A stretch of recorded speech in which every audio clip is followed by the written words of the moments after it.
steps from the Capitol in Cheyenne with reporters in your hometown. These are the top stories from the Cowboy State Daily News Center. It's time to take a look at what's happening around Wyoming for Thursday, January 15th. I'm Mac Watson. A field officer for the Federal Bureau of Land Management was charged Tuesday with second-degree murder. Cowboy State Daily's Claire McFarland reports that 53-year-old Richard Deke Dollard allegedly choked a man to death in a Lander bar fight. The affidavit says that there was tough talk and exchanges before this, and then the dad and son were getting in there and fighting, and then it describes Deke Dollard entering the fray and choking the guy while another of the suspects pulled the man's hood so that his head was yanking back, and then he fell to the floor. So Deke Dollard, who is accused of doing the chokeout, the allegedly fatal chokeout, is charged with second-degree murder, which is a felony punishable by between 20 years and life in prison. But there's an alternate charge where, if it's more appropriate, the jury, if it goes to trial, could choose voluntary manslaughter, which is only punishable by up to 20 years in prison. Deke Dollard's LinkedIn lists him as a U.S. Bureau of Land Management Field Staff Law Enforcement Ranger from May 2016 to the present date. The BLM spokesperson did not immediately respond to a voicemail request for comment.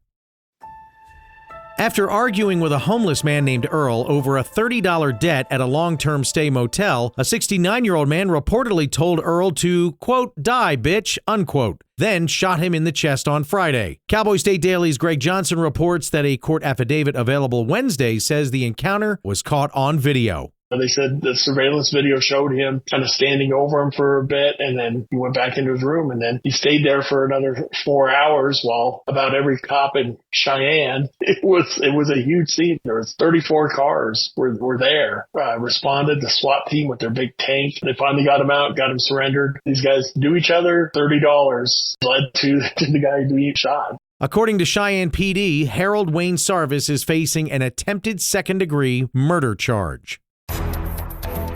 Natrona County legislators gathered Wednesday to preview priorities ahead of next month's budget session. Cowboy State Daily's Zach Sontag reports that the discussion was hijacked by some who were stunned over Tuesday's defunding of the Wyoming Business Council. Every panelist weighed in on it. It was kind of like what turns out to be something of an ideological battle line taking shape around this microcosm of the Wyoming Business Council. And they're saying, what is the proper role of the state in the economy? You had legislators like Representative Elise Campbell, who wants to see the Business Council. And the big concern is the workforce. They say if we don't have educated workforce, we're not going to attract employers. And if we don't have a business council that's here to help employers, we're not going to attract the workforce.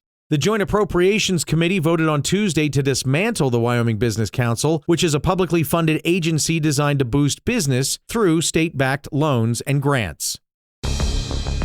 Parents in Sweetwater County School District No. 1 are blasting the board for high vacancies, ignored comments, a secret superintendent raise, and poor accountability. Cowboy State Daily's Kate Meadows reports that despite promises, leadership isn't really offering any explanation amid ongoing turmoil. Parents are frustrated that they're not getting answers from school leadership, from members of the school board. The school board is saying they're not responding. They're just looking into the complaints and need time to be able to come up with responses and do proper investigations. Board Chairman Cole Wright responded to an email received by Cowboy State Daily. His response was, quote, "We will continue reviewing matters brought up during last night's board meeting and via Cowboy State's outreach, and we will respond when our review is complete."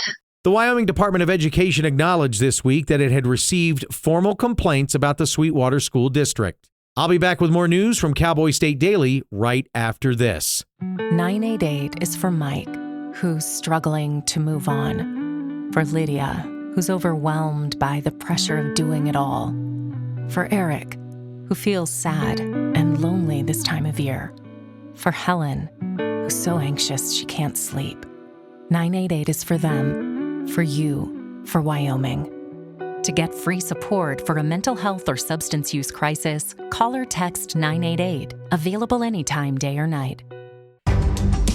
Cowboy State Daily News continues now. The CEO of a tribal health clinic and a state lawmaker are voicing concerns over a legislative committee's push to block $58 million in federal funding. Cowboy State Daily's Claire McFarland reports that the denial, which is not final, was part of a slew of proposed Wyoming Department of Health cuts. The Appropriations Committee majority voted to block $58 million that was to go to tribal health clinics on the reservation. It was 100% federal funded. And I got to talking to Representative Lloyd Larson, who's overseeing the health budget. And he was like, if you block this Medicaid money from these tribal health clinics, what tribal members who qualify for Medicaid will do is they'll go get Karen Thermopolis in Riverton, Inlander, and guess what? In those clinics, the state pays half of the Medicaid coverage, whereas in tribal clinics, they pay 0% of the Medicaid coverage. So what this is actually going to do is take a big fat gouge to the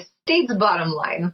As a former House Appropriations member, Representative Larson oversaw the Wyoming Department of Health's budget for 8 years.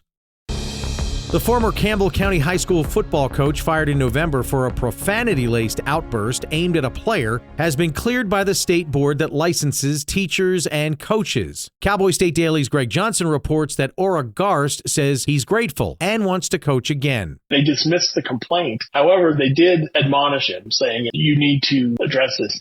The coach really says that's fine. And that's what he said at the time he was fired. He said, yeah, there's no denying it. I did it. He said it's not in his nature to do that. He hadn't done that before, but although he thinks it was an overreaction, he doesn't contest it because he says you've got to be responsible for your actions. Garst tells Cowboy State Daily that missing the final playoffs game for the Camels this past season was difficult. After he was fired, the team advanced to the state championship, losing a close game 17-10 to the Sheridan Broncs. Yellowstone is considering 3 permanent routes to replace its flood-damaged North Entrance Road, with a hybrid center alignment emerging as the preferred option. Cowboy State Daily's Andrew Rossi explains why the $300 million project could take 5 to 9 years to build.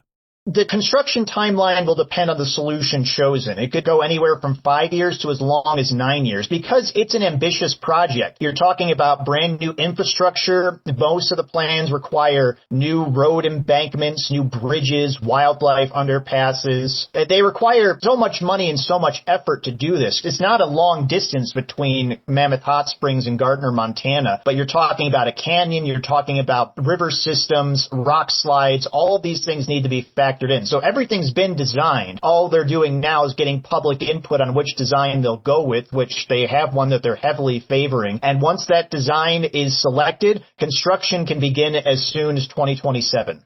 Yellowstone National Park Director Cam Shawley met with citizens to hear their ideas and encouraged comments and criticisms, saying the decisions made today will, quote, extend beyond any of our lifetimes, unquote. A photo capturing 2 coyotes in a standoff over a bison carcass in Yellowstone National Park depicts the canines with their backs arched, raised paws, and baring their teeth so aggressively it might be easy to assume they are going to rip each other apart. But Cowboy State Daily's Mark Hines reports that biologists say, yeah, it's all for show. One coyote was on the bison carcass eating it. The other one came along and started doing this really weird arched back pose. And so the other one jumped off the carcass and they kind of went back and forth like that for a little bit. He said they did tussle a little bit, but they didn't seriously fight. And then finally they apparently settled it. The one went back to eating. The one backed off and waited until the first one was done and then went and took its turn. The other guy I talked to, the guy who's really an expert in coyotes, he did confirm that while coyotes will tussle, they will fight with each other, they don't get in those vicious bloodletting, rip each other apart fights that wolves do. Robert Crabtree, the founder, chief scientist, and president of the Yellowstone Ecological Research Center, tells Cowboy State Daily that coyotes are a highly evolved and complex species, and many of their behaviors remain a mystery. And that's today's news. Get your free digital subscription to Wyoming's only statewide newspaper by hitting that daily newsletter button at cowboystatedaily.com. And you can listen to this newscast every day by clicking subscribe on our YouTube channel or listen to us on your favorite podcast app. Thanks for listening. I'm Mac Watson for Cowboy State Daily.